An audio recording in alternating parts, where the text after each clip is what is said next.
Hello, everyone. Dr. Victoria Scarbo here, speaking to you from the Seeds of Transformation Healing Center in Wareham, Massachusetts. I want to take a look at the full moon that's occurring tomorrow on August 11th, 2022. It's a full moon in the sign of Aquarius.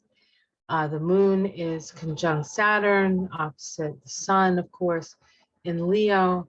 And the whole thing is actually square the nodal axis, including a pretty tight square to Uranus, maybe a slightly less tight square to um, Mars. So let's take a look and see. Um, the first thing I'm gonna do is I'm gonna do a card reading, and then we can maybe take a look at the chart itself. So I am using the Druid Craft Tarot. Um, one of the prettiest decks I have, but also one of the largest. So it's going to take me a little while to shuffle this up. So there's been a lot going on. Of course, we had the 8/8 portal, and then followed by yesterday, the 9th, which was an active day in that Venus was opposite Pluto.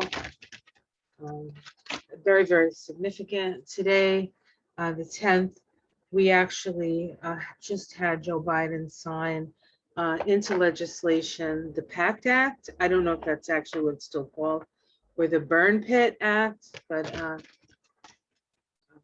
legislation to support the soldiers and their families, for all those soldiers who suffered from burn pit issues. And, you know, I think it's interesting, and I think it's necessary. We need to certainly support our troops. I also think that perhaps instead of just the taxpayers helping support the troops, that the companies that were involved and made all the money in those wars needs to contribute as well, although I doubt if that's in the law. That was just a passing thought I had when I was watching him sign it. But it was a very personal thing for Joe, because his son died of brain cancer. Okay, that he attributes to time around the burn pits. Okay, what do we have here? Oh, we have the Six of Cups.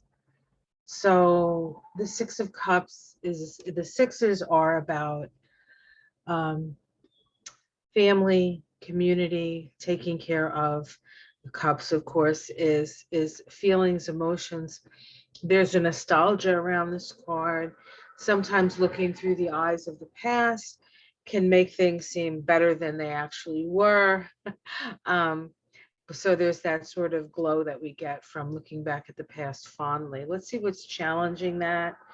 Our anxiety, So people are really in a bad state. This is like sleepless nights, worry. A lot of people worried. A lot of people are wishing things were the way they used to be.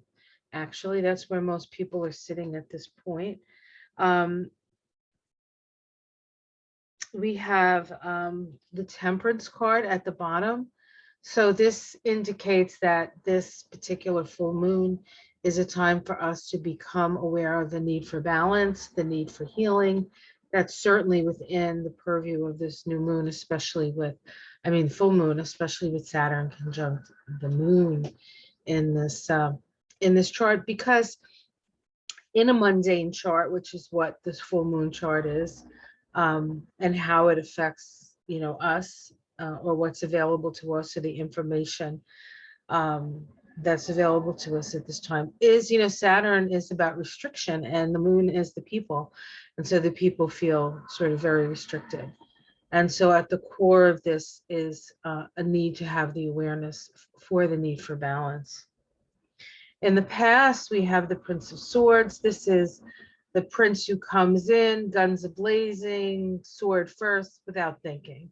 So this can be rash action. So in the past, we have had rash action that could very well be the last president.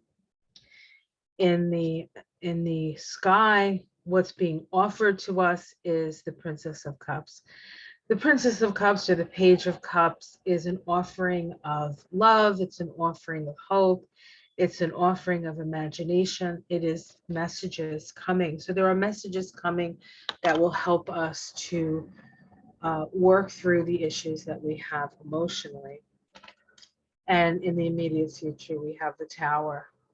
So we are in the midst of a Tower moment, certainly. That is going to continue. This didn't just happen with the full moon, right? We've been going through this Tower moment now for what seems like a year, 2 years, maybe longer, depending on your point of view. I certainly felt the Tower shake when 2 days before Trump was elected in his bid for presidency, against Hillary Clinton. I felt the shake then. That was a long time ago. And things have been crumbling ever since. So part of the process, the point of the Tower is for us to realize who we are at our core. This is about the authentic self.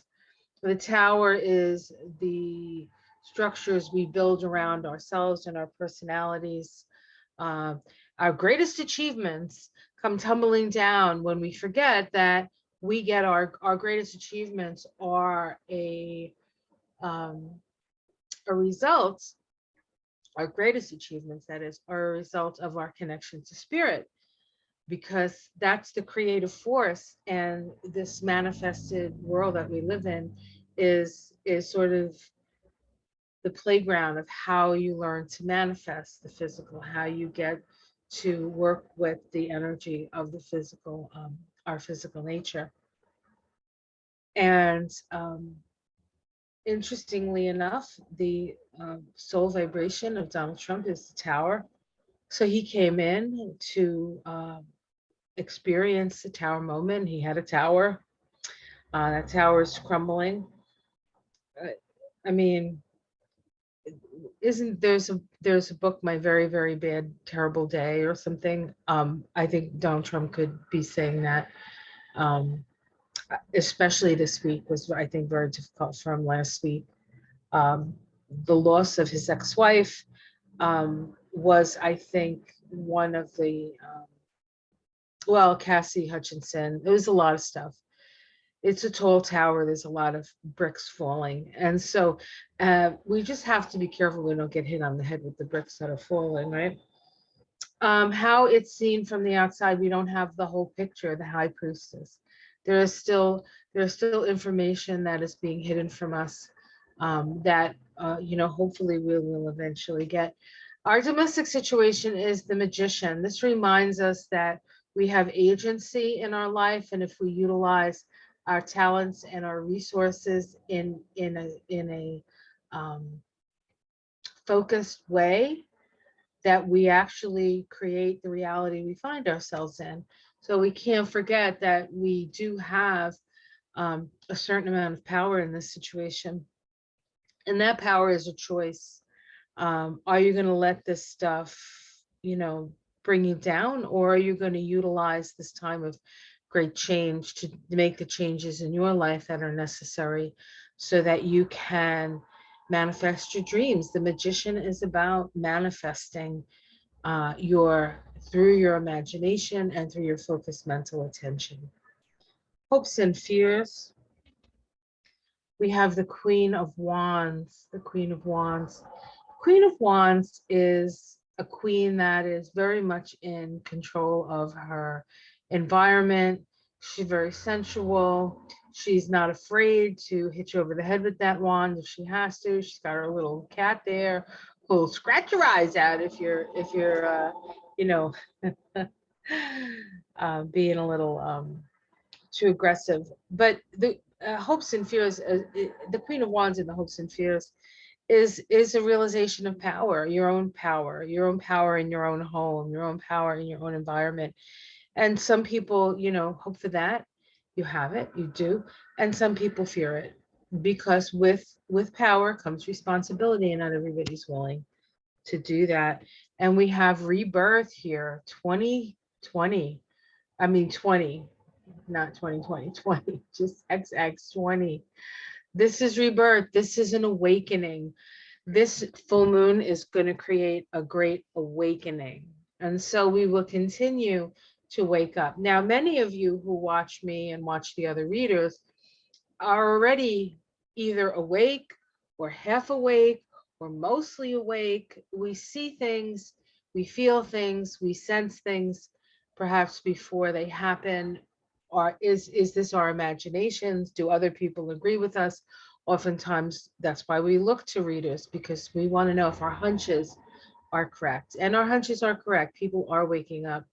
I know the Republicans talk about this whole wokeness and anti-wokeness and all this other crap. That's just crap. Those are just words. They can't stop people from waking up to the truth. And, they can make fun. And there are those people who are still in fear about waking up. Those people, it'll work for them. But the more that we understand and the more that we know and the more that we open up, um, to the promptings of spirit, the more we open up in the direction of our evolution. Honestly, how much stuff do we really need? I mean, I am by no means an an acquisitive person necessarily, unless we're talking about books, and that's different.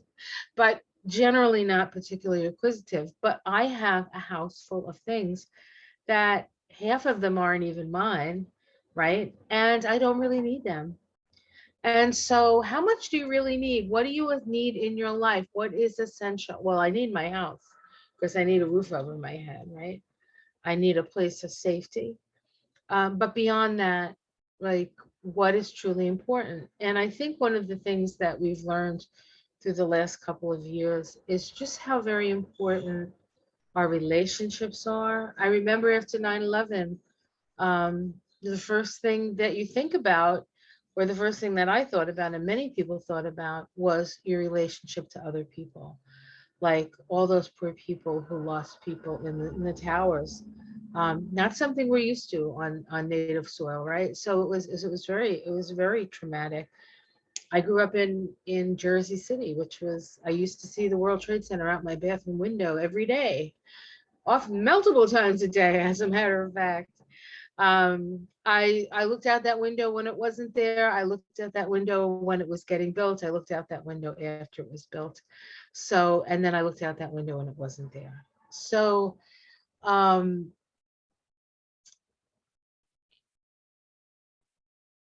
and yet the thing that I remember doing was calling my family in New Jersey. And I asked my mother, I'm like, are you okay? Because we didn't know what was going to happen. And if you remember, those of you old enough to remember. And she said, we're okay. And I said, can you see the towers burning? And she was staying at my aunt's house at the time. She was with my aunt, who also could see the World Trade Center right down the bottom of her street. And it was actually looked a lot bigger from where she lived than from where I lived. It was just sort of like the direction, and you know how those things are. And she said, yeah, I can see it burning. So that connection, that deep connection, the people that are most important to us, what's of value, what is it that we need to focus on.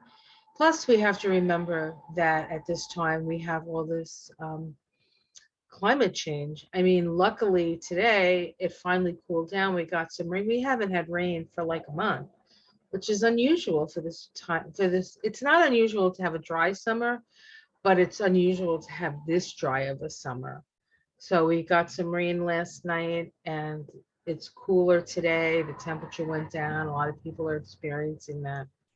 But the severity and the length of and just the violence of the storms that we're feeling is really a reflection of, kind of what we're feeling inside. It's all the time. We're all waking up to the fact that we have to be responsible for ourselves, honestly. And that is, I believe, what this rebirth card is reminding us of, and something that's going to become very evident with this full moon So underneath it, we have the Seven of Wands. This is having a higher perspective. This is, you know, one against many, but if you have a higher perspective, if you have a higher understanding, you have a better chance of surviving the onslaught.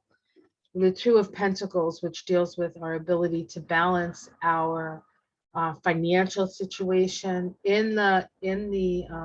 despite the fact of the coming storms, right? So this is really it's kind of a juggling act. And then we have the Two of Swords, which is being at a crossroads. This is a decision time. This is a two. This is a two, right? These are the cards underneath. And then this is the outcome, is a two. So the choice is ours. What choice are you going to make? That's what this full moon is asking us. What choice are you going to make? So let's take a look at the chart itself. I am going to be doing a new series with Ona.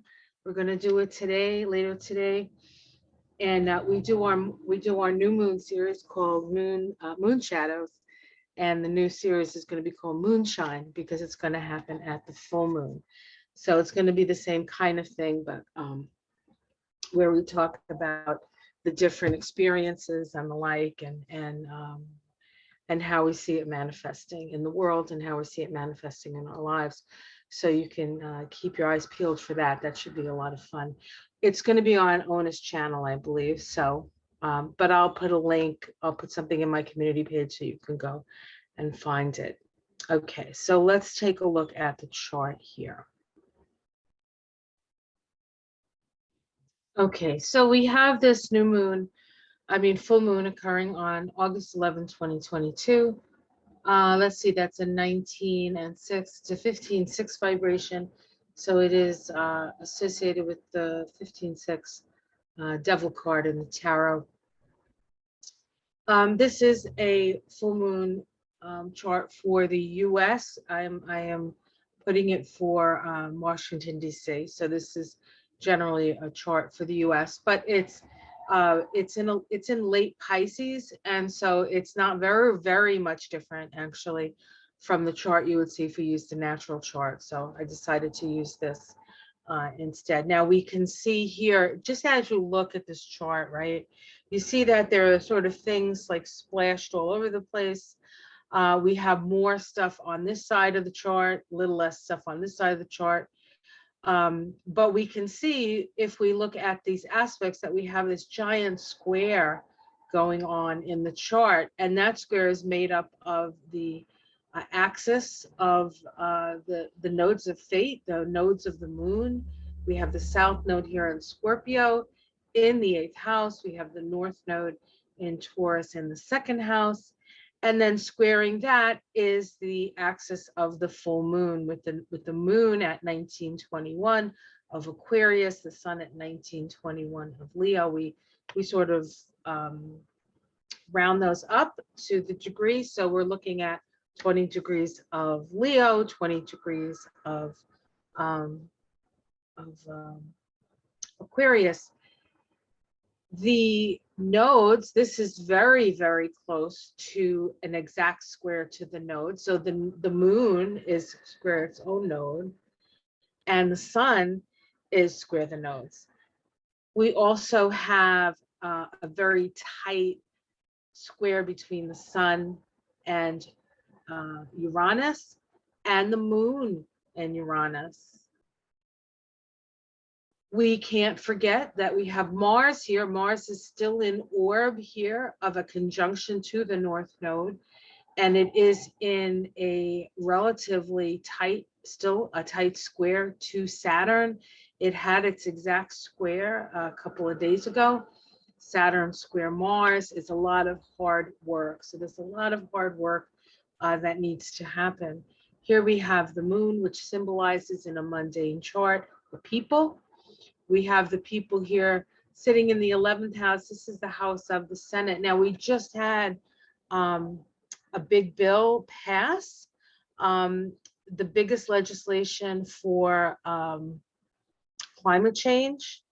And Schumer was so excited that he was verklempt. I mean, that was literally as verklempt as a verklempt person can get. And it wasn't even close to what it needs to be.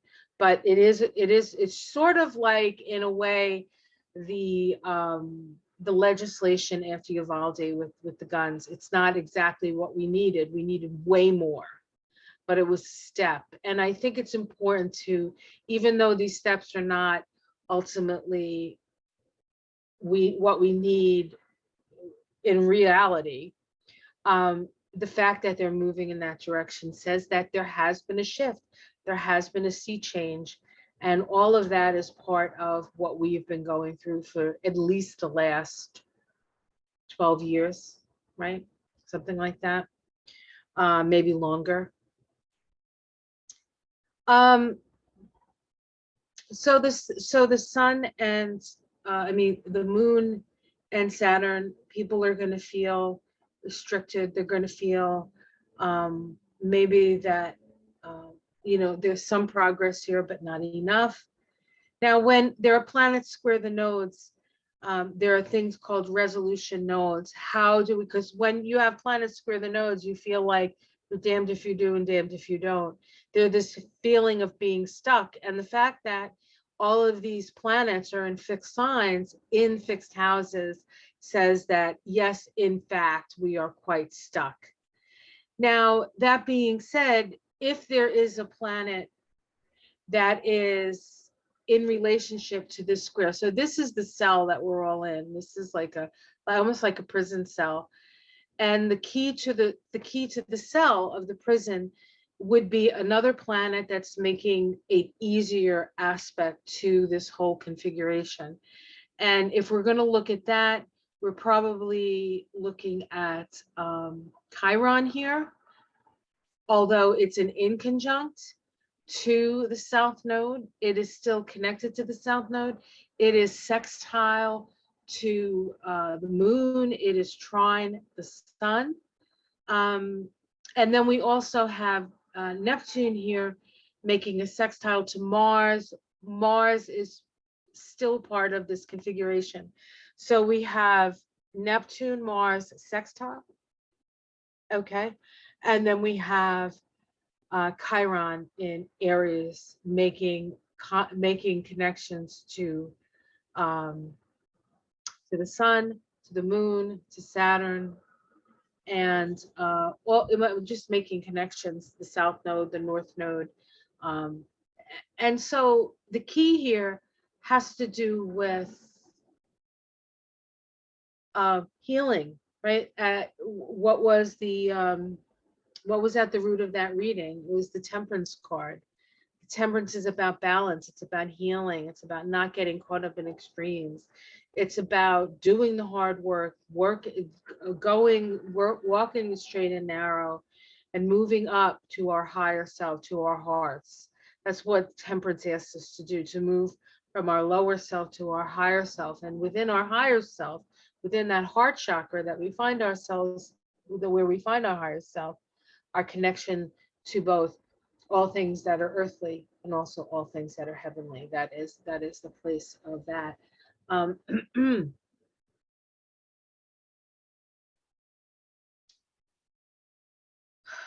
So a couple of other things happening with this new moon I'll just mention.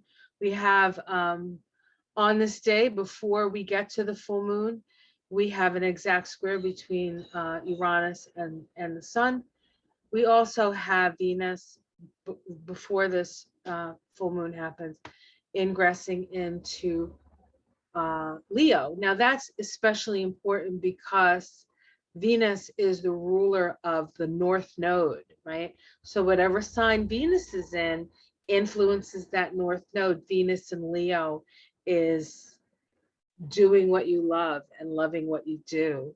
It's expressing yourself, it's showing love, and it's showing appreciation. So those are the things that we need to do. We need to appreciate what we have. We need to be willing to share with those who don't have.